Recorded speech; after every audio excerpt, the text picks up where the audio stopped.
ఏపీలో 10వ తరగతి ఫలితాల్లో బాలికలదే పైచేయి సాధించారు. రాష్ట్ర వ్యాప్తంగా 85.25% ఉత్తీర్ణత నమోదైంది.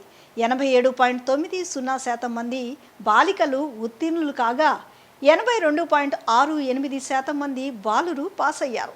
బాలికలతో పోలిస్తే 5.22% అధికంగా బాలికలు ఉత్తీర్ణత శాతం పెరిగింది. ప్రభుత్వ పాఠశాలలో 10వ తరగతి పరీక్షా ఫలితాల్లో మంచి ఫలితాలు సాధించడంతో మంత్రి నారా లోకేష్, ఎన్టీఆర్ జిల్లా కలెక్టర్ లక్ష్మీషా అభినందనలు తెలిపారు. ప్రభుత్వ పాఠశాలలో చదువుతున్న విద్యార్థుల్లో 78.39% మంది ఉత్తీర్ణులయ్యారు. 2161 పాఠశాలలో 100%, 16 పాఠశాలలో 0% ఉత్తీర్ణత నమోదైంది. 96.07% ఉత్తీర్ణతతో పార్వతీపురం మన్యం జిల్లా ప్రథమ స్థానంలో నిలువగా 57.12%తో అల్లూరి జిల్లా చివరి స్థానంలో నిలిచింది.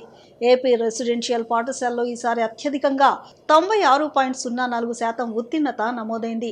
10వ తరగతి ఫలితాల్లో పార్వతీపురం మన్యం జిల్లా ప్రథమ స్థానంలో నిలబడడం ఇది వరుసగా 4వసారి. మే 25 నుంచి జూన్ 4 వరకు అడ్వాన్స్డ్ సప్లిమెంటరీ పరీక్షలు నిర్వహించనున్నారు. మే 1 నుంచి 9 వరకు పరీక్ష ఫీజు చెల్లించేందుకు అవకాశం కల్పించారు.